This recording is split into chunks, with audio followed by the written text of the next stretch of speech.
Welcome to PharmacyToDose, the critical care podcast, where we're discussing critical care and its pharmacotherapy in a fun and entertaining manner. And I'm your host, Nick Peters. And wherever you are and however you are listening, thank you. Now, a quick word from our sponsor, our friends over at QXMD. QXMD builds mobile solutions that drive evidence-based care in clinical practice. So check out READ for easy access to research personalized for you.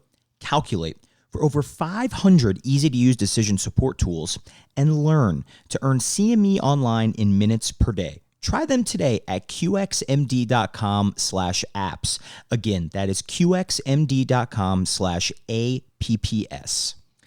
And if you can't tell from my voice, am I excited today, because we have something very fun in store for everyone here, because today we are releasing what is a special 3-part episode on the critical care medication March Madness bracket. So we're going to release these episodes on back-to-back days. It's going to be a three-peat, right? We have the 90s Bulls, the 2000s Lakers, and PharmacyToDose, the critical care podcast. Seems like one of those doesn't fit with the others, but I thought that this could be something that everyone could listen to when they have some time, just with everything happening, kind of a distraction as it may be from the COVID-19 coronavirus. This March Madness basketball type bracket idea has been in the works since last December. And I typically see a lot of, fun brackets around this time, favorite chain restaurants, favorite TV show. I saw favorite Office episodes, and thought it would be fun to have one related to kind of medications in critical care. And the first thing we need to do before we get into anything is give a massive thank you to the bracketologists, our medication experts, our guest hosts, giving their analysis on the regions within this 3-part episode. This was a little more time intensive than I had initially anticipated, but every single one of them were all enthusiastic, so great to work with, and I think that that's going to really shine when you listen to the different episodes. Now, the 4 special guests in order of the regions, so this is the order that we'll move through the brackets. They are Matt Rubertus, Josiah Smith, Brian Gilbert, and Melanie Smith. Now, don't worry if these names don't jump off to you. You'll get to know them in time, because they will get their full, proper introductions when we get to their respective regions here. Now, many of you are wondering here, how did we get to the final 68 teams? I think that has been a big question as to why maybe certain medications made it. Certain ones got snubbed. So how did we pick this? So in January, I sent all 4 bracketologists an initial list of 136 medications commonly used in the ICU. And from that point, there were 2 cuts. It's kind of like trying out for your high school basketball team. You have the first cut and the second cut. So the first cut was from 136 to 80 medications. And so that one was kind of the tougher one. You're making a lot of split decisions there. And the second cut was from 80 medications to the final 68. Because remember, with the play-in games, there's 68 teams, not 64. And there were also some rules that I gave the bracketologists as they picked their teams and the matchups in the tournament. There were only 6 rules in all, and they're really general and were easy to remember. The ultimate goal is to find the best medication in critical care. That's the ultimate goal. Now, the setting is a general mixed ICU. So, it's better if something can be used in multiple populations, say, rather than just neuro, just cardiac surgery, for example. These are adult patients. The route was not specified, only the medication. I think that's important. So if something has, for example, tobramycin, the aminoglycosides, those have multiple ways of being administered, so all of those would be included. It's focused on use in the ICU specifically. So ED and the general ward were kind of put aside in a little sense, and we're thinking about the ICU. Now, there's some overlap in ED and ICU, but the setting was focused on use in critical care specifically. And then everything else was up to their interpretation. There was no specific rules about you needed to have this level of evidence, or you needed to vote with your head and not your heart, all those things. So everyone did this independently and blinded, myself included, and we used a democratic vote. The medications with the most votes moved on. Simple as that. Ironically, the votes worked out every single time. We didn't need any type of runoffs or anything like that. So once we settled on the 68 medications, I created the bracket. And if there's any listeners that feel strongly that there were other ideas at play and we didn't follow this, I have all of the spreadsheets and tables and things like that I would be more than happy to pass along and let you dive into if you were so curious. Now, based on the medications included, the most logical regions are the ones that I settled on, which were cardiac or cardiovascular, infectious diseases, pain, agitation, delirium, and potpourri. Of course, there could have been other ways to kind of break out the medications, but based on the expertise of our bracketologists, this was best for our bracket breakdown. Because what you'll see is that not only are these experts kind of across the country, but they also practice in different ICU settings, which was purposeful to be able to get different perspectives, right? We didn't want everyone practicing in a medical ICU or everyone practicing in a surgery trauma ICU, because the meds you deem as important are a little different across the spectrum across those ICUs. So the medications with the most votes were the top 4 seeds within each region. And then from there, I just tried to make some fun matchups in the first round. I think specific matchups have great evidence to talk about. Others, you just have anecdotal feelings. I like this, I like this med. I know the evidence is borderline, but hey, and that's what makes this fun is, in critical care, you're practicing in the gray a lot. There's not a whole lot of black and white. And so there is room for some interpretation. I think it's one of the reasons that this was so much fun. Now, these episodes will feature each bracketologist breaking down their region. They kind of talk about each game and ultimately picking the team that comes from that region to represent it in the Final Four. So once every analyst has dissected their region, and that'll be kind of taking place in the first 2 episodes, all of them come back to give their Final Four picks and then to kind of declare the ultimate champion, the best medication in critical care. I had them on one at a time because I think we've all been on the conference call when we have too many people trying to talk.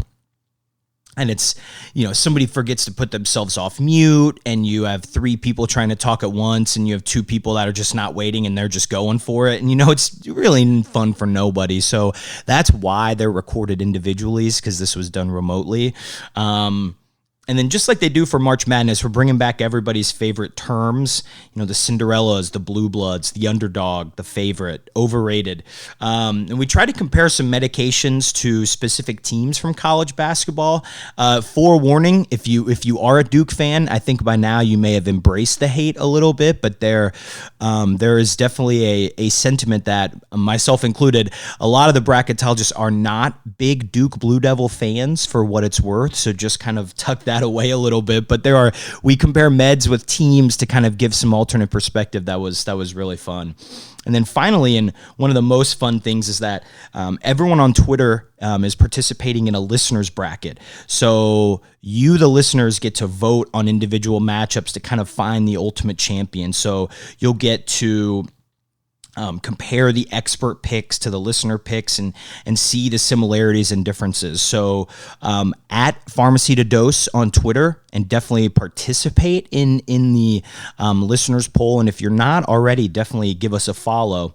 And then on our website, PharmacyToDose.com, you'll find the March Madness bracket that you can print out and write down your official picks. And I've seen so many pictures of the filled out brackets of residency rooms, having them taped up, and it's really great. I love it. I think that this is a time where we all miss the feeling of predicting and having those types of little fun things. So hopefully this fills a small amount of the void. So if you do that, keep them coming. Send me an email, post it on social media, letting us know that you are participating and you like it. This is the first time I've done anything like this before. So if you have any feedback, definitely be sure to let me know kind of via email, PharmacyToDose@gmail.com, or Twitter or Instagram at PharmacyToDose. So with that, I think let's not waste any more time, and let's let the March Madness begin.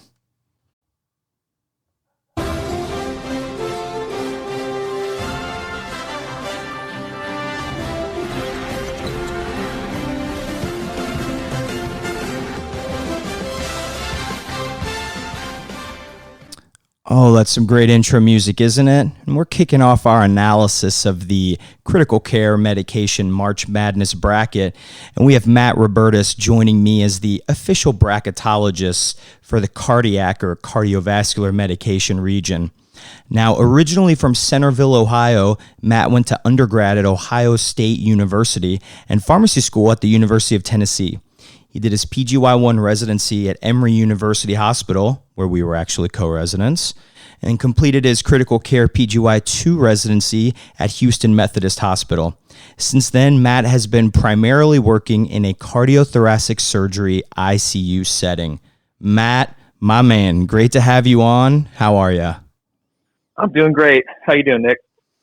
Doing fantastic. And as we alluded to kind of in the intro, Matt and I were co-residents in Atlanta, and this was right after LeBron James announced that he was going back to Cleveland. And one of my first memories of Matt was he had the LeBron Cavs jersey draped across his office chair, and I went into the resident office for the first time, and I was thinking, all right, we're going to get along just fine, I think. Yeah, I had that on there all year, and then I carried actually that through to my PGY2 as well. And that was right, he announced coming back to Cleveland, and they picked up Kevin Love in a trade and ended up winning the 2016 title. Now, shifting from the NBA to the NCAA, do you have one kind of memory or classic thing that stands out to you kind of from, March Madness or the NCAA tournament? Things that stand out are mostly disappointing for March Madness for me, being a big Ohio State fan. Primarily, my memory is the 2007 tournament when they had Mike Conley Jr. and Greg Oden on that team that they called the Thad Five for Thad Matta, and having them go to the final game to play against Florida and then not quite getting it done. So losing in the final, that was tough, but it was good to see my team make a deep run. Ironically, in that tournament, I kind of took a peek back because I anticipated that answer. And Ohio State actually beat Tennessee in this crazy game. So it's funny, your two schools kind of went at it. But I actually grew up in Indianapolis, and that Lawrence North, which is a high school in Indianapolis, they had Greg Oden and Mike Conley on that team, and it was one of the first times that I was able to kind of see in person, like, wow. I mean, it was almost unfair, the things they were doing, and then what they did in college, it was nuts. Now, yeah, that would be kind of a dominant high school team. They were. I don't think they actually lost a game. Now, would you say that you're a bigger Ohio State fan or Volunteer fan? And I ask this because those are definitely some rabid fan bases and very passionate.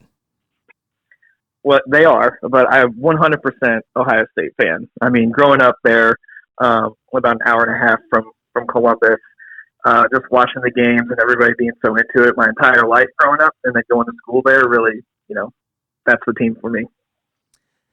Now, living in Chicago now, first, what are your thoughts on Chicago deep dish? And then I guess the follow-up would be, what's the favorite spot?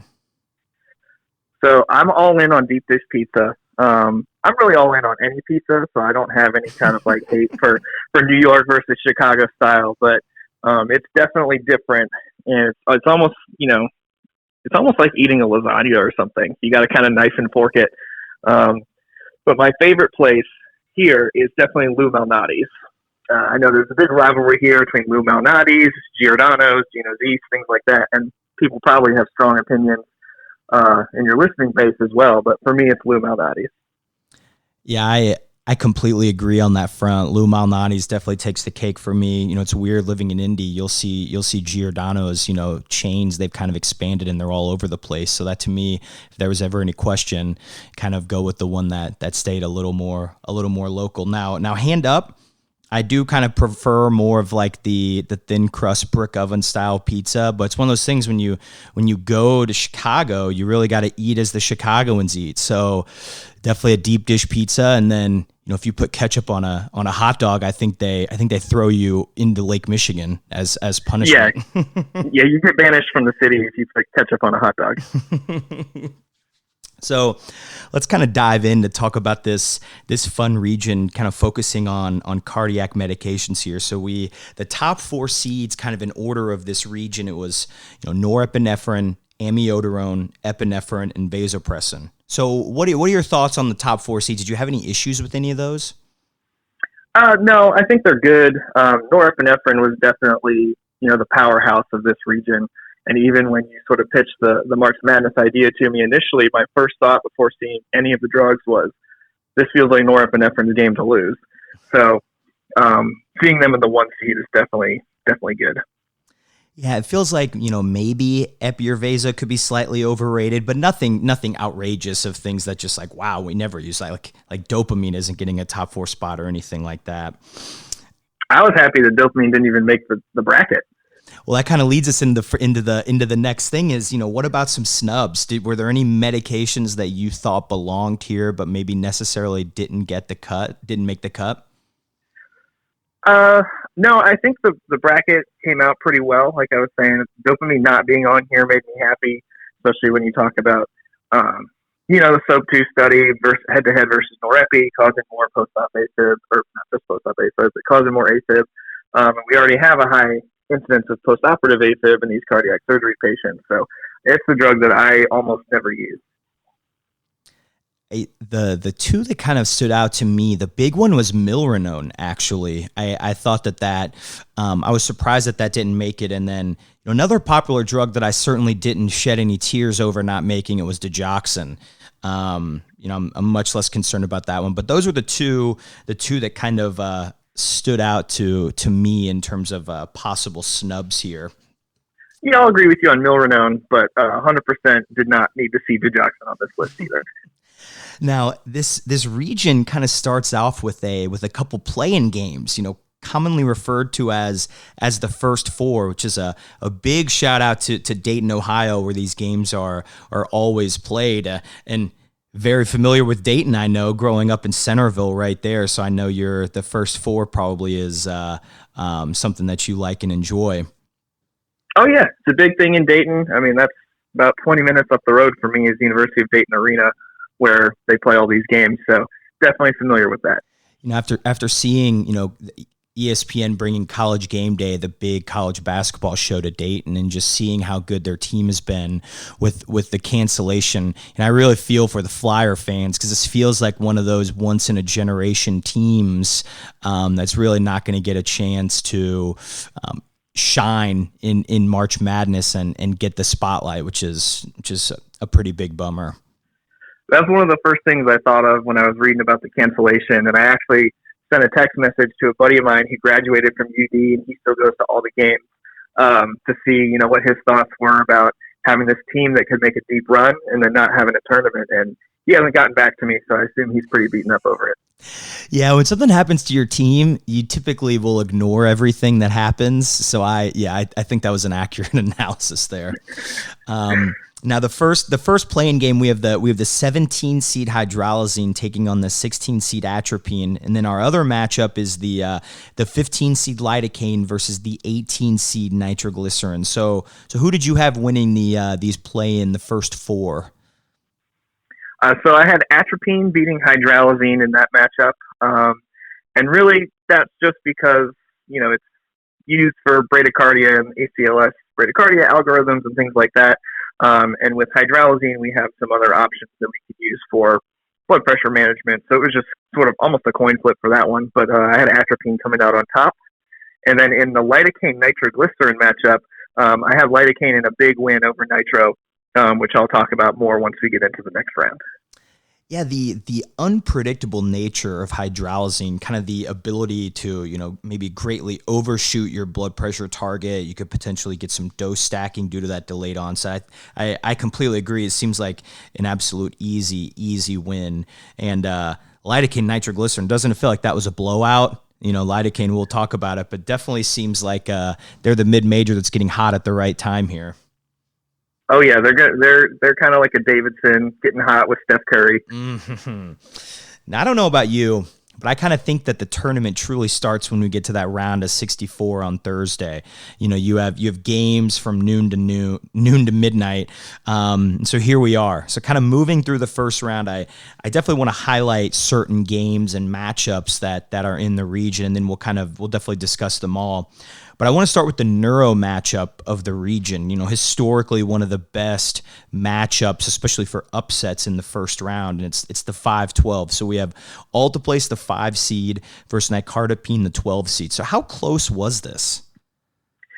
I think it was close because, like you said, it's the neuro matchup, and you kind of use them in tandem sometimes when you're talking about stroke management. So using Alteplase to actually break down the thrombus, but then you sometimes need nicardipine to help get the blood pressure down so you can reach the goals where you can actually use Alteplase. So it was a close matchup, and I loved it as the 5-12, that kind of traditional sleeper game. But I ultimately had Alteplase coming out on top, specifically because kind of the same thought with hydralazine. Like, nicardipine's a great drug, but we also have other options that we can use for blood pressure management. And Alteplase really is going to be the life-saving medication in that matchup. Now, I think we're shifting gears to a matchup that is 100% in your wheelhouse. We're talking about the anticoagulation showdown here. We have the number 6 seed unfractionated heparin versus the 11 seed bivalirudin. And it really feels like both of these teams in this region have some real sleeper potential, chance to do a little bit of damage to those high seeds. Yeah, I totally agree. I think bivalirudin got a tough draw with that matchup in the first round, but both are great anticoagulants. I really like using bivalirudin when we have patients that are suspected to have heparin-induced thrombocytopenia. I think it's a very stable drug, as in, like, once you kind of get to that sweet spot where you're therapeutic, you don't really have to make a whole lot of changes, and it doesn't fluctuate very much. So I definitely have kind of a soft spot for bivalirudin in my heart, but ultimately unfractionated heparin is the workhorse anticoagulant used for so many things, including DVT prophylaxis and mechanical support devices, and it's just so versatile. So I had to go with unfractionated heparin. Yeah, I think that both of these agents have real advantages and disadvantages. Obviously there's no perfect blood thinner, but especially with heparin, you think of the cath lab flushes, anticoagulating those high risk patients. I do think that unfractionated heparin is the good and right call. I do know there's probably some ECMO centers who would die on the sword of this 11 seed bivalirudin, but I think ultimately the right team is moving on. Yeah, I think so, and you're probably right about those ECMO centers, because when I do have a patient that can't receive heparin and they're on ECMO, bivalirudin is my go-to 100% of the time. So I hate to see it go out in the first round, but really just not enough to beat unfractionated heparin. It's a tough draw. I should have done more in the regular season, right? It might have been getting a better seed. Yeah, I don't know. Maybe they didn't quite win their conference tournament. You never know. Now, the always interesting 8-9 matchup has a real fun one here, and we have the number 8 seed aspirin versus the number 9 seed esmolol. Yeah, so this was a good matchup and a tough one. Aspirin being great for primary and secondary prevention. So I don't even know if I can think of a patient of mine that I had in the last year that probably wasn't receiving an aspirin for some reason or another. So it happens with so many of my patients. And then esmolol I like because we got that quick onset of action. You get to see if beta blockade is going to be effective. And then if, you Brady someone down too far, it goes away very quickly too. We've got that Hoffman degradation. So it's a cool drug. And ultimately I had esmolol, the 9 seed, upsetting aspirin, the 8 seed, because I really kind of thought esmolol is definitely the better critical care medication. But if we were just talking about medications in general, aspirin would have blown out esmolol. You hit the nail on the head with that last statement there. Is I feel like if this was hospital drugs, aspirin would probably be a 1 or 2 seed in whatever region it was in. But we're talking critical care drugs, and I agree. Esmolol has enough advantages that it kind of takes the cake. And you mentioned its unique metabolism, broken down by those red blood cell esterases. You're stealing one of my favorite things to ask students in terms of like the unique metabolism. That's one of the good ones there. Especially when you have these ICU patients, they have renal disease or liver dysfunction to some degree most of the time. So it's great to have a drug like Esmolol where you don't really have to worry about an organ function. Now this first round here is just full of matchups, because the next one is the never-ending debate, the rate versus rhythm. So we have the number 7 seed metoprolol taking on the 10 seed diltiazem, looking at an AFib kind of throwdown here. Yeah, and this one, both drugs have their merits. But for me, metoprolol is far and away more useful because so many of my patients in the population I'm taking care of have, cardiac dysfunction at baseline. So diltiazem is not necessarily the best drug for them when we could decrease their contractility as well while decreasing their rate. So I had to go with metoprolol in this matchup. I could see this being probably controversial with other people, especially like in the ED, they love using diltiazem drips to kind of get that rate down real quick. But I had to go with metoprolol just because of the frequency of use versus diltiazem in my patient population.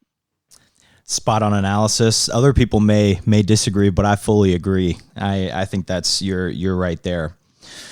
Kind of moving through the rest of the first round, it definitely goes chalk a little bit here. So Matt, definitely stop me if you want to go in depth on something. I'll give you a chance to respond to some of them. But the 1 seed norepinephrine, kind of going against the 16 seed atropine. Doesn't it feel like this is the 30-point victory that was just never in doubt from tip off to buzzer? Absolutely. Atropine just happy to be in the tournament when they're playing game. Norepinephrine's here for business. So, that was a blowout for sure. Atropine celebrated that first victory. That was their March Madness, right? They made it into, I refer to it as the first round. I know technically it's called the second round, but I'm stuck in my ways on that. I agree. I'm stuck that way too. But yeah, Atropine just happy to be there. Kind of a sneaky good matchup buried here. The number 2 seed amiodarone versus the number 15 seed lidocaine. Yeah, so this was actually something that I went back and thought about because, on the surface you think like, oh, amiodarone, we're going to use that way more because we can, rhythm control AFib with that versus lidocaine just being for ventricular arrhythmias and blocking sodium channels. But then I was thinking when we first started this conversation, we specified that, we're just talking about the drugs, not specific routes of administration. And so lidocaine is used so much for procedures, for bronchoscopies, for putting in lines, things that we do every day for these ICU patients. So this was a sneaky close matchup because of all those sort of hidden uses for lidocaine.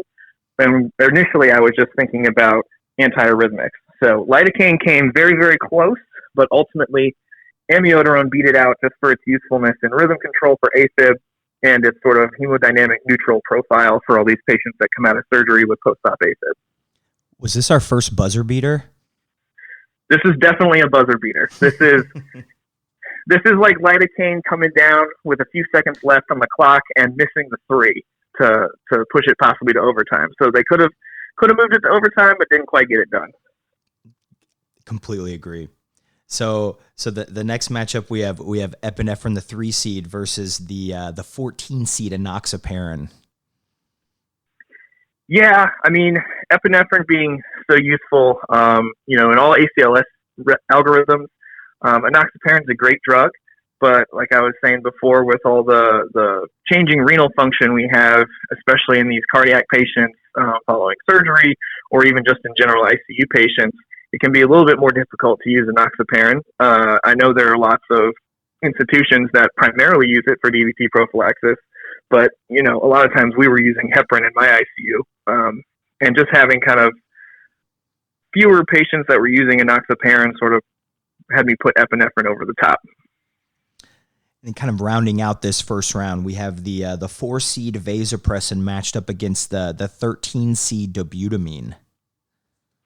Yeah, and this is a little bit harder as well because, we have epinephrine moving forward as kind of an inotropic drug, but having just dobutamine and no milrinone in the bracket, I wanted to kind of give some love to the inotropes, especially, in my patient population. But ultimately, vasopressin is more broadly used across the board as far as like septic shock being a second line drug after norepi, and then dobutamine not coming until later if they have some cardiac dysfunction. So vasopressin get pushed over the top just for being a higher recommendation in general sepsis guidelines. So as we kind of review this first round, there were actually no real upsets in this region. Well, okay, we did have one, the 9 seed Esmolol advanced, but when you think of that 8-9 matchup, I think that's much less of an upset and more of, a lot of times that's more of kind of like the coin flip Right. in that region. Now, I'll tell you what, heparin is definitely a sleeper here, and then we had amio and alteplase kind of surviving some big scares. But sometimes all you gotta do is just get out of that first round, and then you get a little momentum behind you. Yeah, they definitely did not roll through their first round matchup like norepi did, but they survive in advance. Now we get to the round of 32, and we start the second round matchups with some really juicy ones. We got the first up, we have the 3 seed epinephrine versus the 6 seed unfractionated heparin. Yeah, and I have unfractionated heparin pulling the upset here. Epinephrine, great ACLS drug, although the utility of using medication in ACLS can be debated when we're talking about just compressions and shock saving lives. But unfractionated heparin being so broadly used, like you were alluding to, both in the cath lab and procedural areas, just for prophylaxis, for DVTs, and everything else you could think of for anticoagulation, unfractionated heparin definitely upset epi here in this round. Our first major upset, and I think this begs the question that we have to ask is epi overrated, or is heparin just a sleeper, a big underdog? I think a little bit of both, maybe. Mm-hmm. Epi being overrated in general, critical care is probably accurate.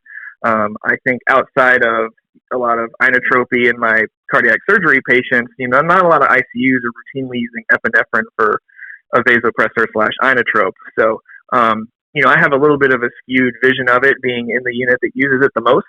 But I think unfractionated heparin may have been a little underrated here at the 6 seed. Yeah, I completely agree with what you're saying there. Probably a little combination of both.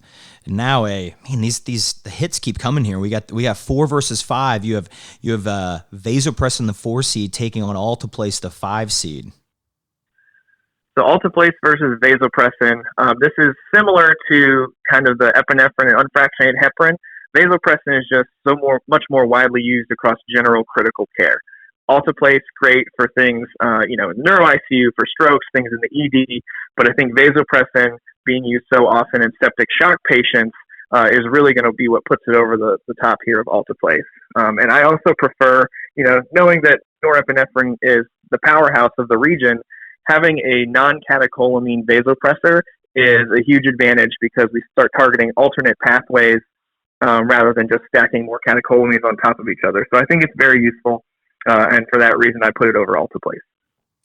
And especially a lot of this data now of using kind of that combination norepi and vaso may give you some advantages like less time receiving pressors and things like that. That's definitely a reasonable choice. Absolutely.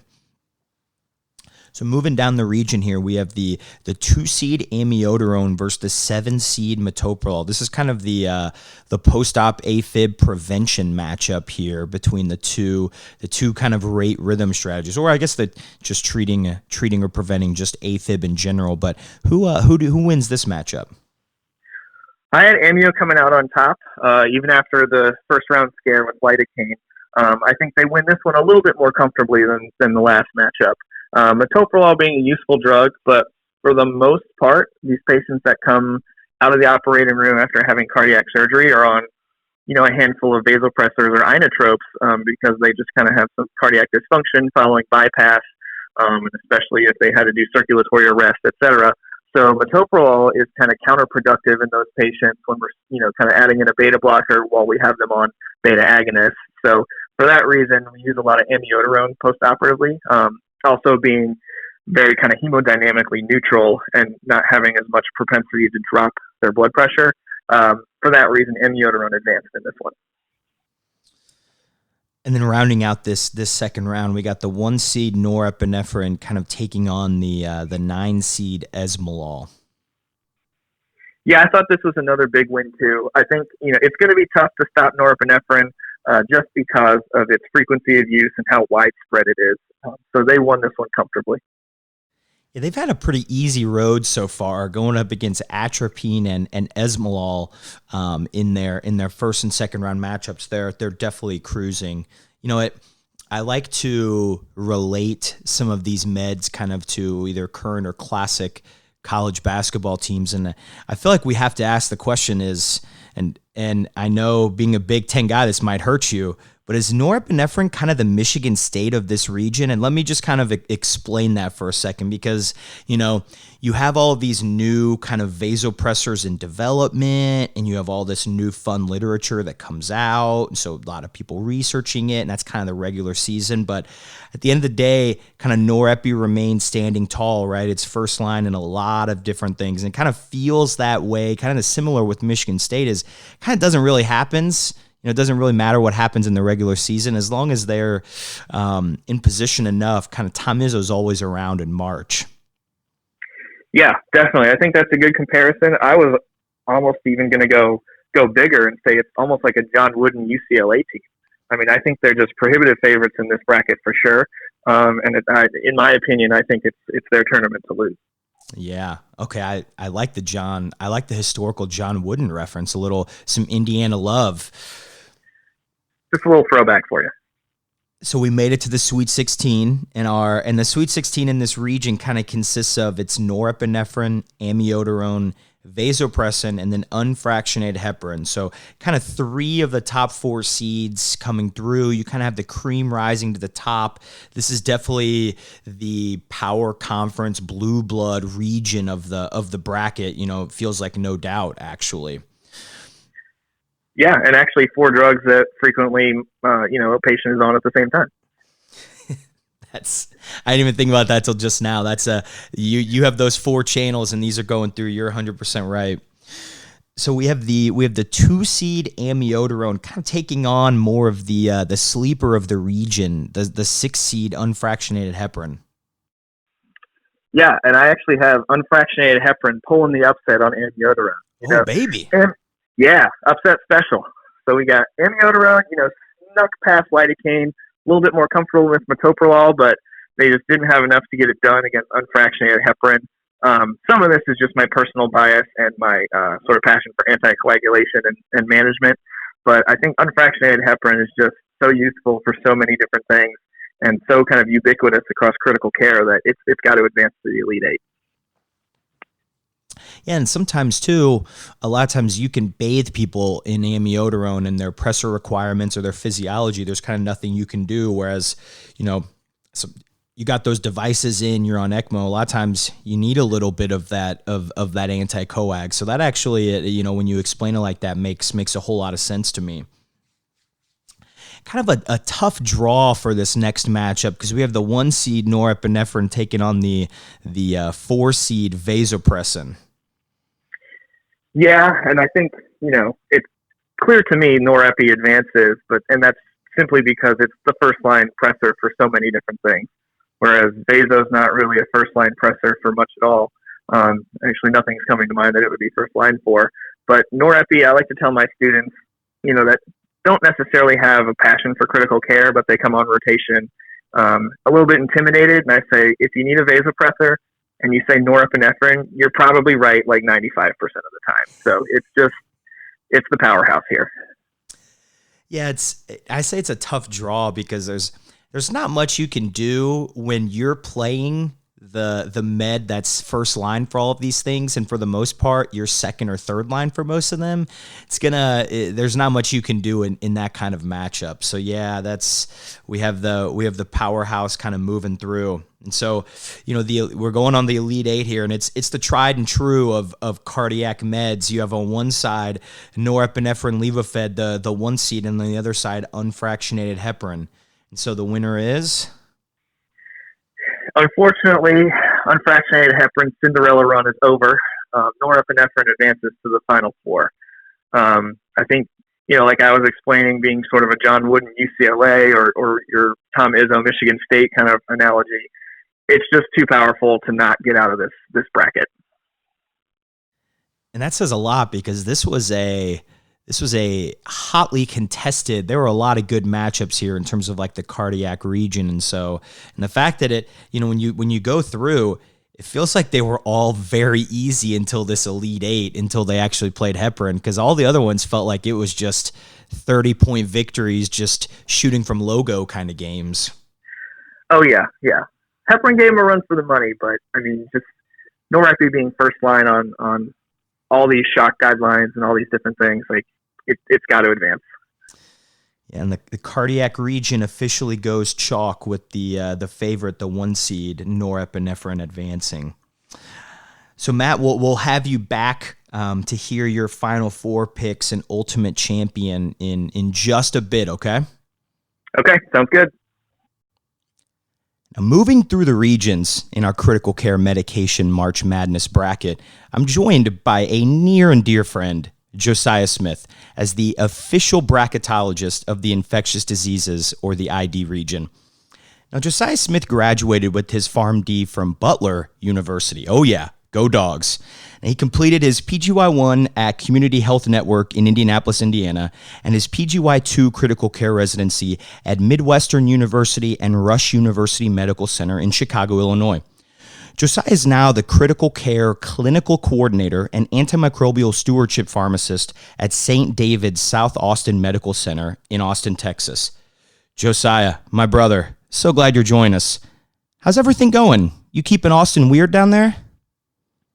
Yeah, Nick, thanks for having me on. I really appreciate you having me. Glad I could be a guest. Everything's been great in Austin. It's lovely, 80 degrees down there, but unfortunately, I am in Indiana. Well, not unfortunately. I'm back in Indiana visiting family, but, the weather is not as nice as it would be in Austin. You're looking at the weather app and having a little bit of FOMO of that Texas winter weather is what I'm hearing. That is correct. I am seeing that I could be playing golf right now at 80 degrees weather, and instead I am looking at some rain later today. So, quite the difference. Now, so the listeners know, so Josiah and I went to Butler University at the absolute perfect time, and we enjoyed some fantastic times as Butler went to back-to-back national championship games. So when you think about those 2 years, kind of what comes to your mind first? Do you have like a favorite memory that stands out? The first thing that I think really comes to mind, I don't know how many people really know the size of Butler. It's a very small campus. It's only about 4,500 kids, about 5,000 maybe with grad school. So, it's a very small niche community. So just the sheer luck of being able to go to the national championship 2 times and to get to do one of them in Indianapolis was just incredible. One of my favorite memories, I've got to say, I would be 2010 national championship run.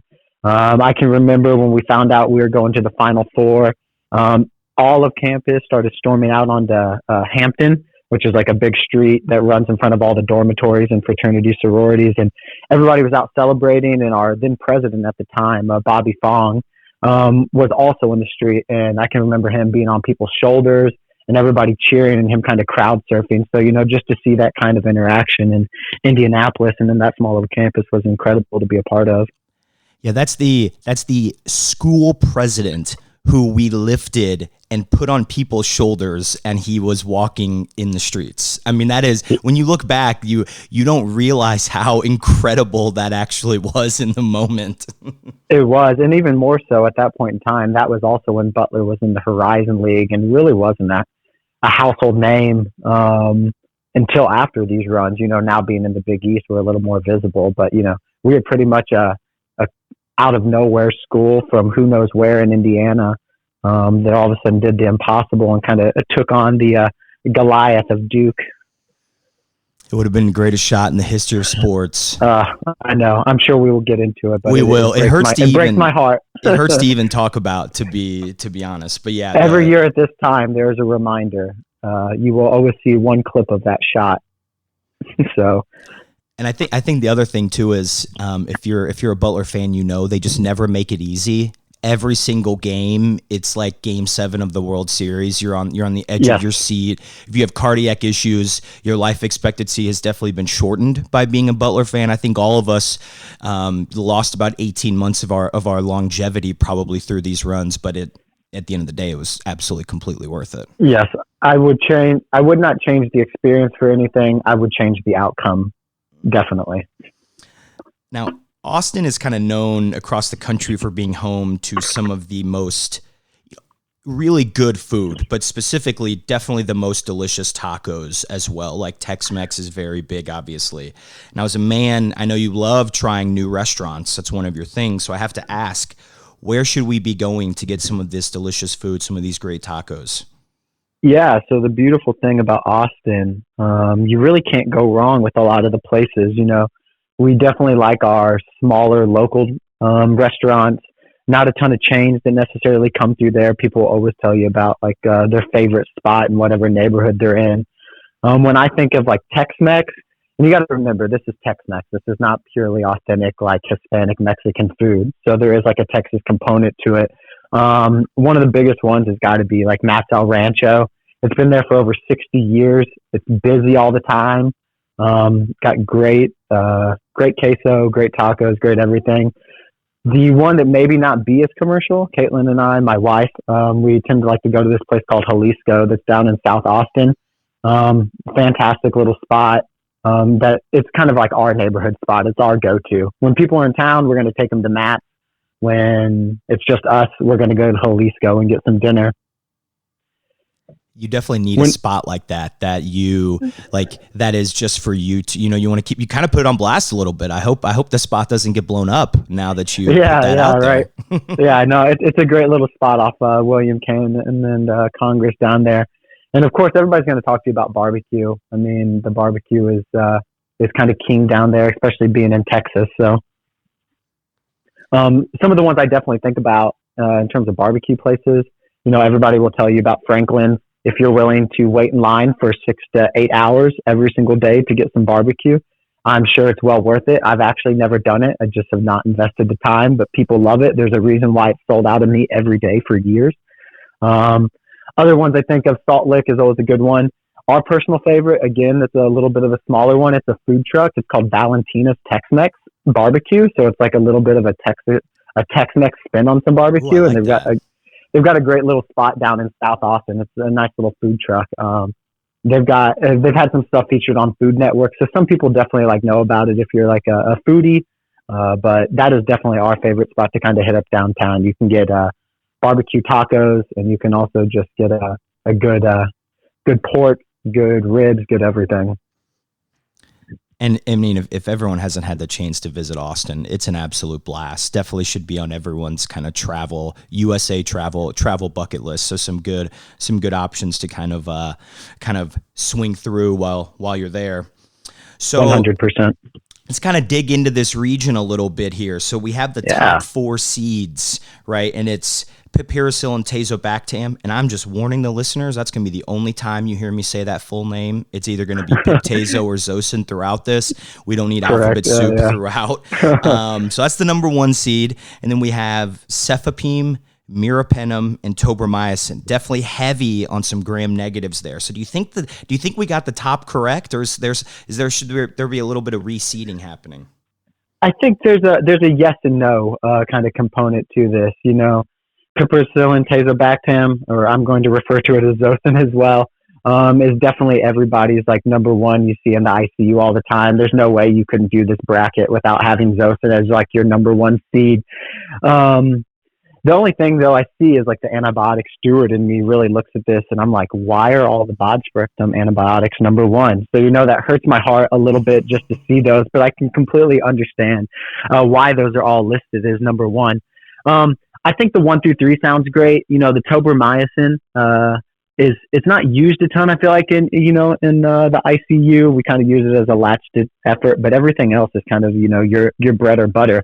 The only ones I could think that may be up there, if you added like micafungin, and you can get your kind of broad spectrum antifungal agent, or maybe even Rocephin could be like a sneaky 4 seed. Now remember, I think Toby might have got the bump up a little bit because there's a lot of different forms of it, and I know we'll get into that. Yes, but that yes, definitely. I'm gonna play contrarian a little bit and just defend tobramycin a little bit. Now, Perfect. Now, obviously, March Madness. Yes, we love talking about the teams that made it, but one of the more fun things is talking about who's the snubs, who should have made it. Ugh, who can we complain to? So, any medications stand out to you that should have made the cut but maybe didn't? Yeah, one thing I was very shocked to kind of see once we had gone through all the drug lists is that not one azole was added like at all in our ID region at all. There's no fluconazole, no voriconazole, no posaconazole. There was nothing. So that was kind of impressive from like an antifungal standpoint that wasn't on there. And even more so, especially with, I work in a medical ICU, so I'm kind of the population I see, especially with it being flu season and with everything else going on right now. I'm surprised that we didn't get any antivirals in there. No oseltamivir, no baloxavir.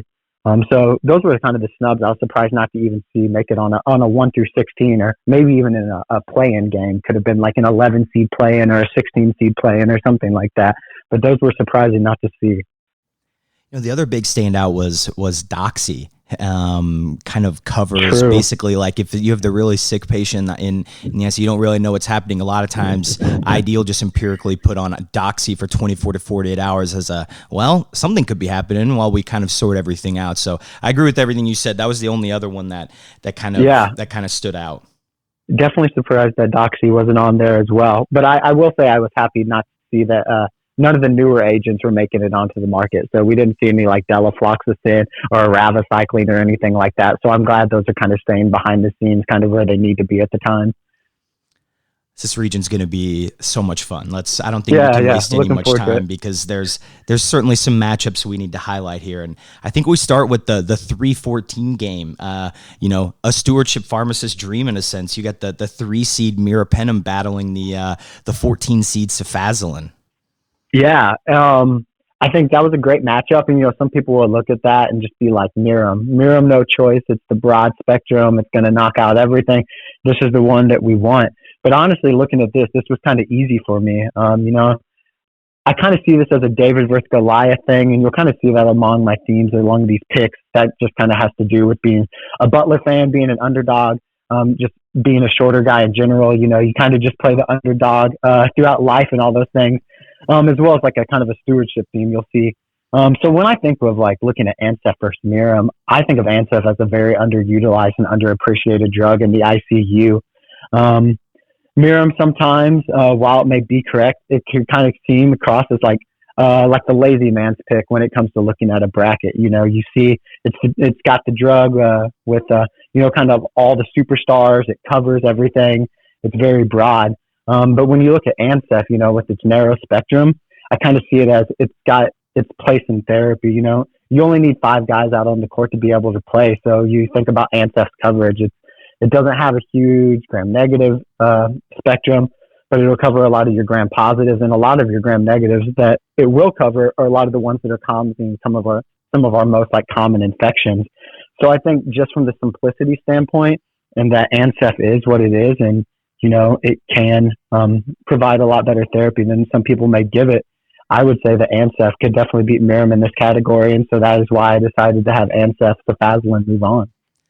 I have absolutely zero issue with that because it feels like Cefazolin's not really that big of a Cinderella per se. It's kind of like the team that was just peaking at the right time, and it's about to start making some moves in here.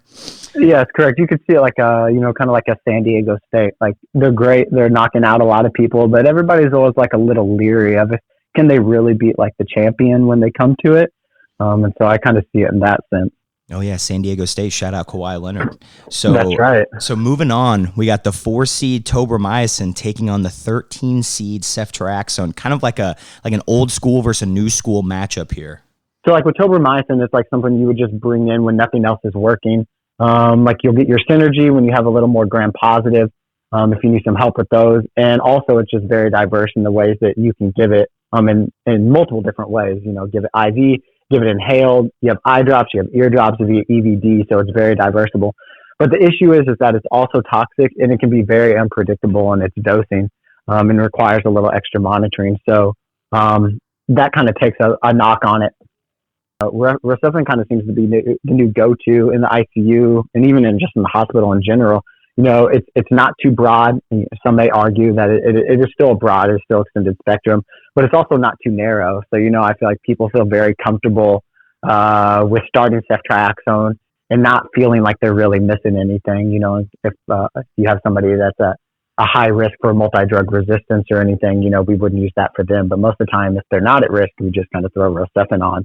The other great thing with it, no renal impairment, no liver impairment issues. It could be affected by albumin concentrations. There's some literature discussing that. So that's always kind of something interesting to look at. The other great things, you get good tissue penetration, good CNS penetration.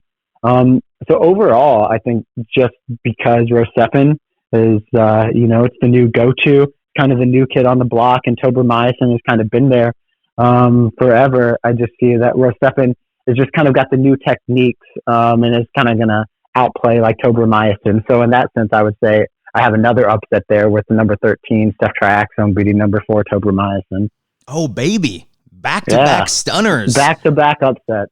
Okay. Again, I think this has to do a lot with it's the ID steward in me, just kind of shining through in all of these things. So, well, that's certainly a tough act to follow, but we're certainly going to try, because our next matchup, it's the anti-MRSA battle. It's the 5-12, the classic upset.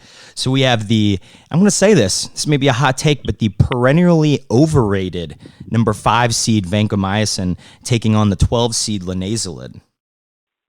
I would agree. I mean, it is vancomycin can definitely be overrated. It's kind of like everybody's safety blanket. When I was looking through these matchups, I was thinking that, vancomycin is kind of like your old man at the Y, draining like 10-foot jumpers, like kind of much like the old man. You never know exactly what you're going to get with vancomycin in terms of dosing. We get all these kinetic studies and how we should do it. And you think you're going to get like the perfect dosing, and then you check your level and it's extremely subtherapeutic or it's extremely super therapeutic. And so kind of much like that old guy, you look at it, you're not expecting much, and then he just kind of comes out and will either just amaze you or kind of let you down. You just don't really know what you're going to get. Some of the other things I think about with with vancomycin is, it can be somewhat diverse in terms of how do we want to approach like the dosing. Like, is this guy, in terms of basketball analysis, is he going to spread the ball around the court, kind of using like an AUC curve, or are we going to use like MIC? Is he going to try to get as much out of you and get as many points as possible, like with getting adequate troughs? So overall, you really just never want to see that guy on the court. But when he's not there, you're also curious where he is and if everything is all right. So, when I'm reviewing people's therapy and you come in and you see that they're just like, they're on Zosyn, maybe somebody put some azithromycin on there, and then you're like, wait, and nobody started vancomycin? So you're always kind of confused of like why that's not there. I think a linezolid, he's kind of like the young gun trying to prove to the old guy that he's the new go-to. Linezolid kind of wants you to believe that he's less toxic than some of the issues that you may have with vancomycin, especially when it comes to like pancytopenia and long-term use of linezolid.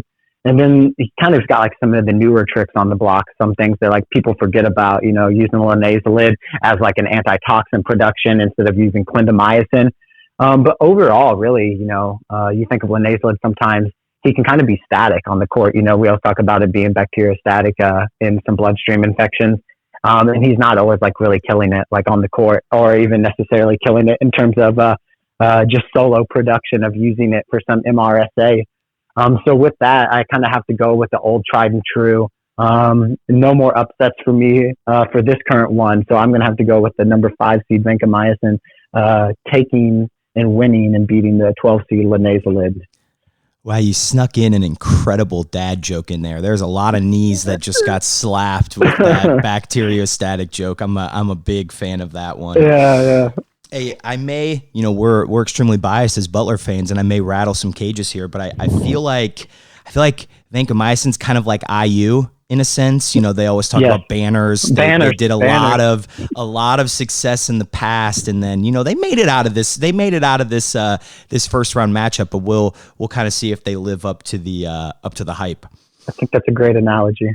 So shifting gears here from antimicrobials to antifungals, you kind of highlighted this in the snubs. We have two big ones. So it's the 7-10 matchup, the number 7 seed mycofungin versus the number 10 seed amphotericin B.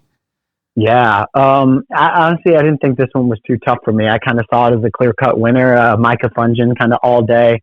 It's broad spectrum without your toxicities that you're going to get with what we all learn in pharmacy school, amphoterrible, regardless of if it's conventional or if we're using liposomal.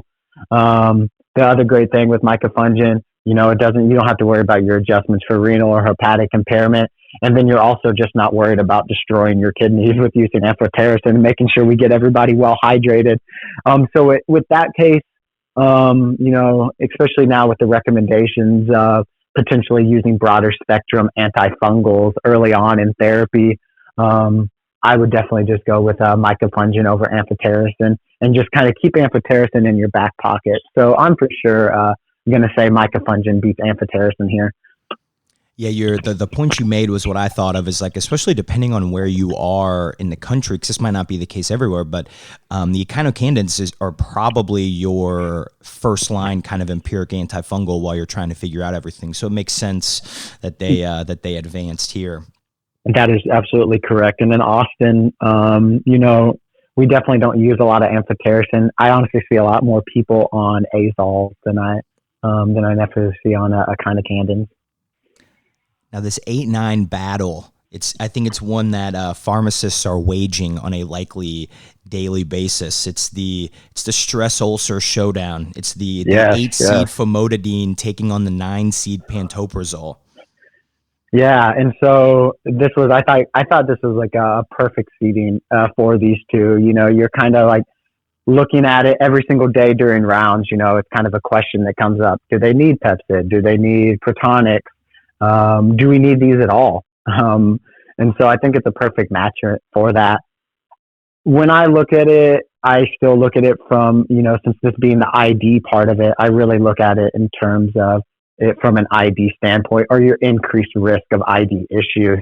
So, we're very familiar that proton pump inhibitors put you at a greater risk for C. diff, greater risk for pneumonia. So if we're thinking about it purely from just an infectious disease standpoint, I would have to go with Pepcid over pantoprazole. I was thinking when I was looking through this and making some notes about it, I really think like this matchup is really kind of like a home court advantage.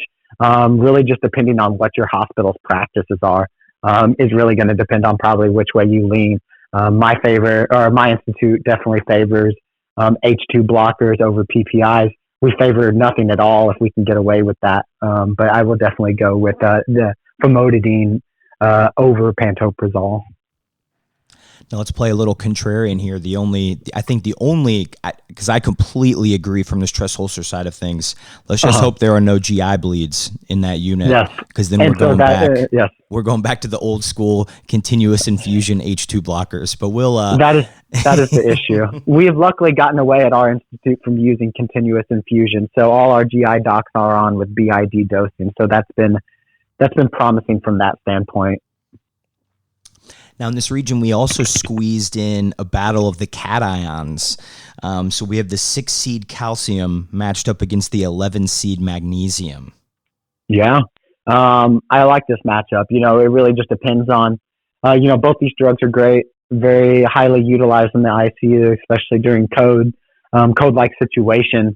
I often think of magnesium as kind of the forgotten electrolyte to monitor. It's not part of your normal BMP.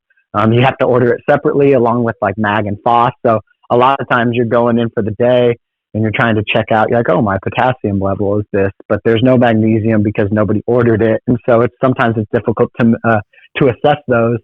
I like magnesium. I think it's got a lot of good uses for it. It is very diverse and we can use it for shivering.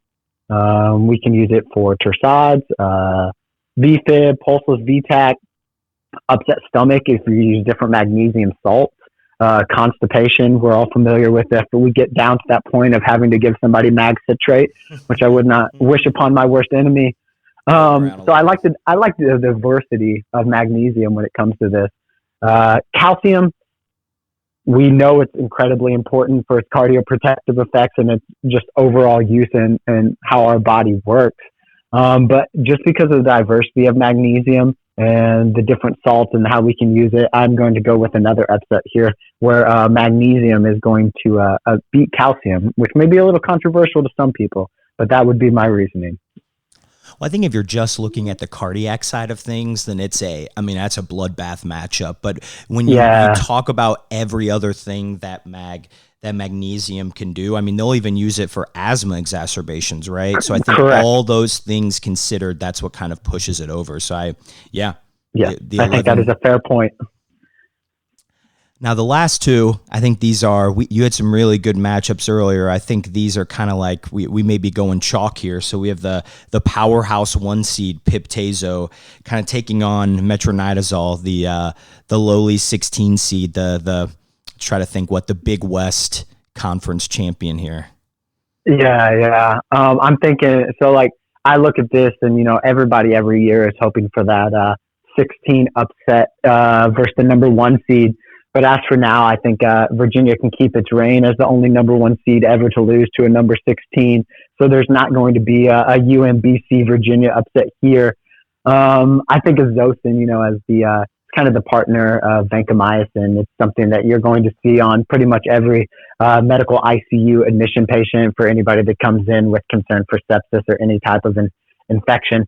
It's like a little bit different than cefepime in terms that, we'll get our additional anaerobic coverage for the patients who aspirated or have any intra-abdominal infections.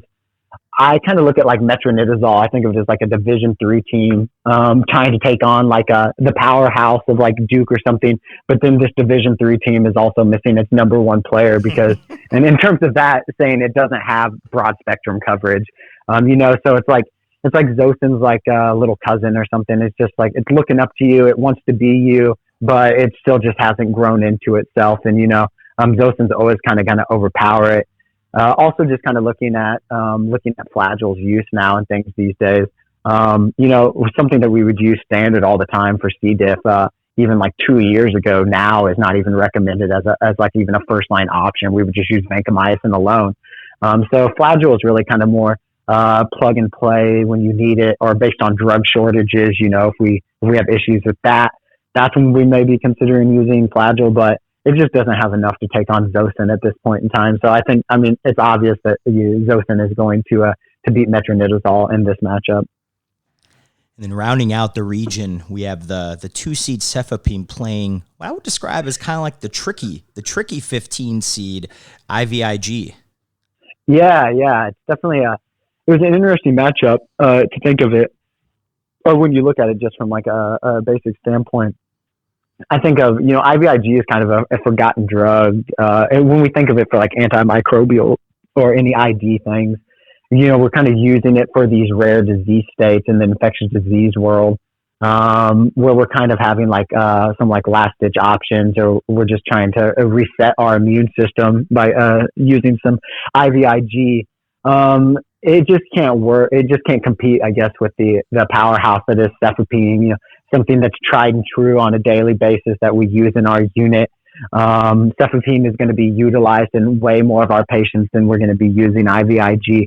So just because, cefepime gets more reps up in the gym than IVIG does, I'm going to say that's going to push it over the edge here. And we'll have the number 2 seed cefepime beating the 15 seed IVIG. Ooh. Let's breathe for a second and recap this first round. That's why March Madness is so great, because obviously we have the first 2 seed, the top 2 seeds cruising, but definitely a couple of upsets featuring wins by the 13 and 14 seeds respectively, ceftriaxone and cefazolin. So I got to ask, are the cephalosporins the Big East of critical care meds? Because it looks like we have 3 teams in this region that might really make some noise and bust some brackets per se. Yeah, I think I would go with that analogy. The Big East, back in the day was known for being rough and tough, and then kind of fell off and disappeared when some teams left for a little bit. But now they're kind of coming back. They're putting multiple teams in the tournament. It's definitely definitely a powerhouse conference now, even though it's not included in the Power Five, which is a crime in my eyes. But the cephalosporins are definitely kind of the Big East. I'm kind of glad you're the bracketologist here and not me, because this second round has some tough and really intriguing and fun matchups. And I think we're going to start out the region talking about probably the biggest one here, and it's the 2-seed cefepime ranked matched up against the only remaining antifungal micafungin, who's the 7-seed. Looking at this again, looking at cefepime versus micafungin, we've got our two very broad spectrum agents here. I still do like cefepime over micafungin. Again, I think a lot of it has to do with kind of what our daily use is. Micafungin is kind of, it's not something we're going to implement on every single patient. It's going to be in very specific cases. And I think a micafungin is something that, we're trying to conserve its use. We don't want to have any inducible resistance, and we just want to be able to use it when it actually needs to be utilized. However, cefepime, is always going to be used as a broad spectrum agent on a lot of these patients and cover a lot of things. I also like that, cefepime can sometimes serve as like a de-escalating agent. If you're trying to get those small victories on rounds where you've got somebody on Zosyn, and you're like, could we maybe just use cefepime so we don't have to use that anaerobic coverage? And so I lean towards cefepime in that. And so I would still like cefepime over micafungin for this round. Yeah, sometimes small victories are all you can get. That's right. It's definitely, micafungin kind of felt like a possible underdog of the region, but I agree, cefepime coming in, kind of taking care of business. Yeah, I think if I practiced in a different setting, maybe had a really big oncology BMT population, or kind of lived in an area with more of those endemic and fungal infections, I think I would be a little bit more towards micafungin. But I'm going to stick with the cefepime for sure. So then we get the meningitis cocktail matchup, the vancomycin, the 5-seed, battling number 13 ceftriaxone, or maybe this is the strep bacteremia battle. I'll let you kind of decide, but who advances here? Great for a meningitis cocktail matchup is a great way to kind of describe it. Vancomycin, the old tried and true against ceftriaxone. I do like both of these drugs. These are ones I'm very familiar with the dosing. I like with vancomycin, the only thing that gets a little bit tricky about it kind of goes back to, finding an appropriate dose and getting these doses high enough in these patients to be able to get it into like the CNS. Can always be a little bit difficult, and also trying to avoid the toxicities that may come along with using some of these higher doses of vancomycin. And then, we get our ceftriaxone. We alter our dosing a little bit for CNS, increase it to 2 grams Q12, and is going to cover a lot of kind of our things that we're looking for when it comes to a CNS infection. But overall, just looking at it, if you had vancomycin or a cefin matchup, at the end of the day, vancomycin is the old tried and true kind of person that you would fall back on. We're going to use that empirically in a lot of people, and I really just think vancomycin would beat out ceftriaxone for this one. This was a really tough one for me because I wanted ceftriaxone because, as a pharmacist, every day we're always like trying to get vancomycin discontinued since we don't need it in everybody. And so I really wanted ceftriaxone to win, but vancomycin does come out on top. But when you need it, right? So it's exactly. I get that. Kind of finally living up to their 5-seed ranking and making it to the Sweet 16. That's right. So the Cinderella, the number 14 cefazolin, battling magnesium, the 11-seed. Yeah, we're gonna keep the Cinderella story rolling with this one, and I'm gonna have to just stick with cefazolin specifically because this is the ID region. So the ID player has got to beat out magnesium in this situation. So don't have a lot of analysis for this one, but purely this is just kind of an on paper matchup you would look at and be like, yeah, I'm gonna bet everything on Ancef. So we're gonna go with cefazolin here over magnesium. Magnesium, they won their first game. They had their celebration, but yeah, they had their time in the sun. Yeah, that's exactly right. And then we round out the round of 32 with the 1-8 matchup. We have our remaining GI prophylaxis, the 8-seed famotidine, facing the powerhouse 1 seed Pip-Tazo. Yeah, that's right. And so, we just talked about how Pepsid may, beat out Protonix because, or beat out any of the proton pump inhibitors due to its lack of C. diff. And now we have it facing an agent that could potentially cause C. diff. So, that's kind of the tough matchup here. But when we're looking at it purely from an infectious disease standpoint, Pip-Tazo, Zosyn is going to be the one who's always kind of sticking around until the end, and is always kind of going to bring it home for you. And so I think, again, this was kind of like looking at Ancef versus magnesium. It looks good on paper. It's exactly kind of what you would imagine, and I would have to have Zosyn over Pepsid. A tough draw for famotidine here. It was a brutal matchup. They kind of feels like they didn't really have a chance from the start there. I would agree with that.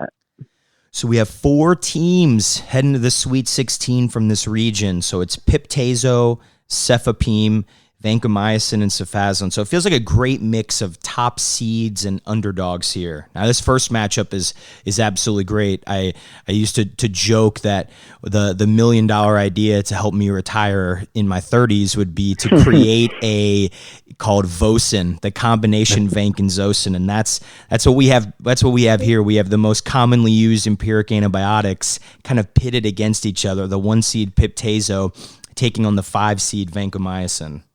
That's right. I mean, I feel like this is like a matchup made in heaven. This is kind of like your Duke, North Carolina. Well, maybe not so much North Carolina this year, but overall, you get the idea that these are kind of just 2 blue bloods, 2 guys that have been doing it for a long time.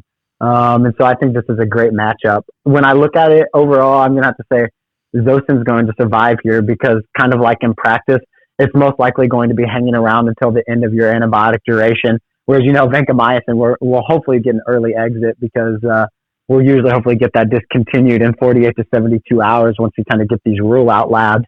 I also kind of think that's another reason, Zosyn's going to survive this as well, just because purely based on the diagnostic testing that we have, vancomycin is probably going to get exited in our antibiotic choices pretty early. And in terms of that, I'm speaking, MRSA, nasal swabs, getting our blood PCRs using like Verogen, BioFire, or Molbitov. Any of those are hopefully going to tell us, within 24 hours if we should even be worrying about gram positives or even MRSA in that statement. And so I think a lot of times it's often easier to get vancomycin pulled away off people's therapy than it is Zosyn. So out of just pure stubborn and grittiness, I think Zosyn is still going to survive and move on from that. Now the other game here, it's the cephalosporin struggle, right? We have the number 2 seed Cefepime, the favorite, taking on the 14 seed. And you know what? We're the 14 seed cefazolin. You know what we're gonna do? I think we finally chose. I think cefazolin is the Butler Bulldogs of this region. What do you think?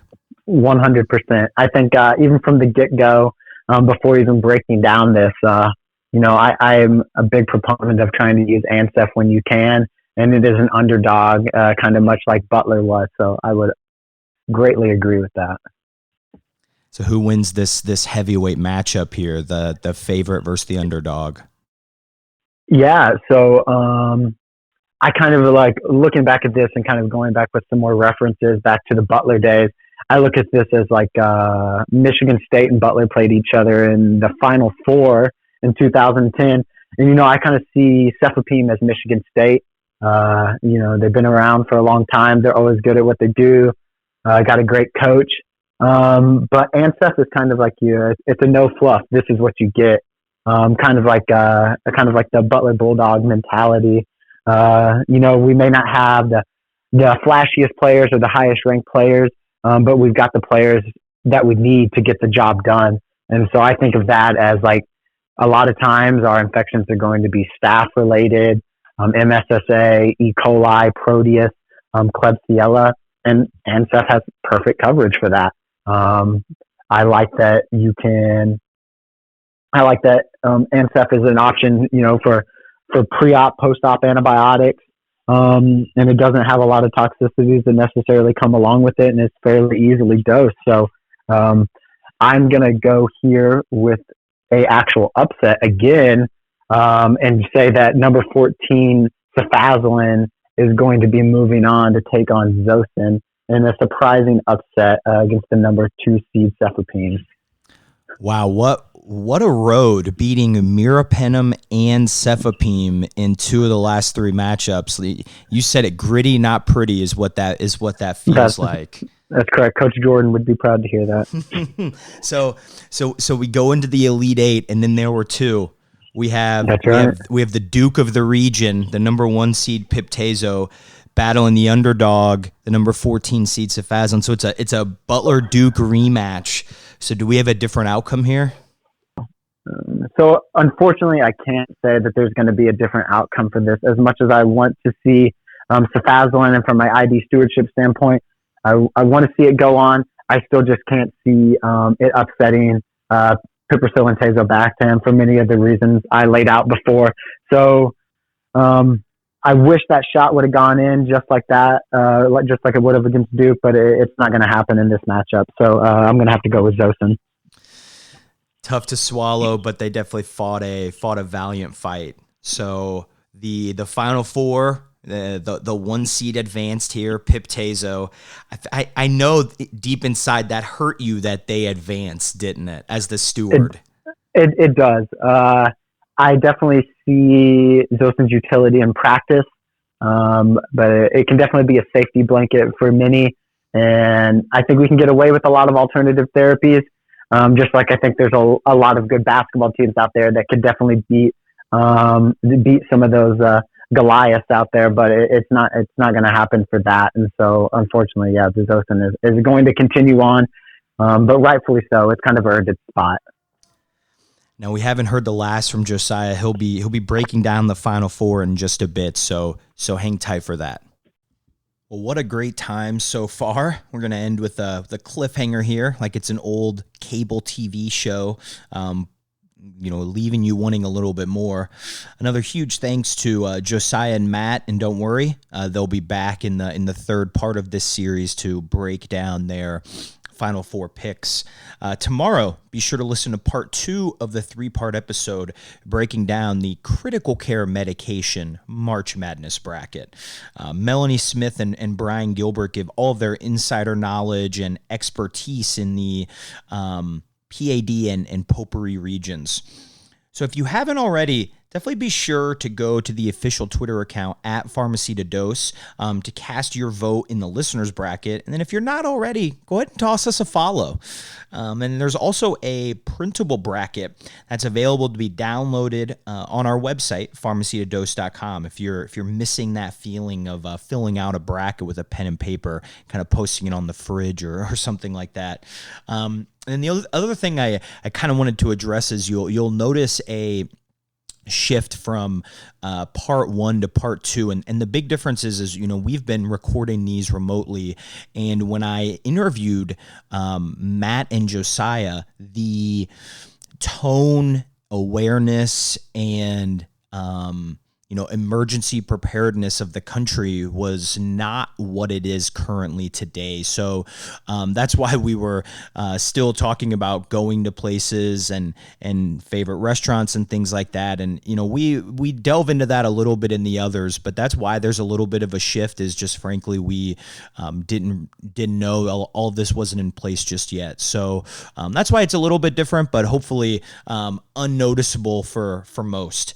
So that being said, remember, we got the 3-peat. So come back tomorrow, and then the following day we'll have 2 more episodes as we round out this bracket here. So until next time, I'm Nick Peters, and this is Pharmacy to Dose, the Critical Care Podcast.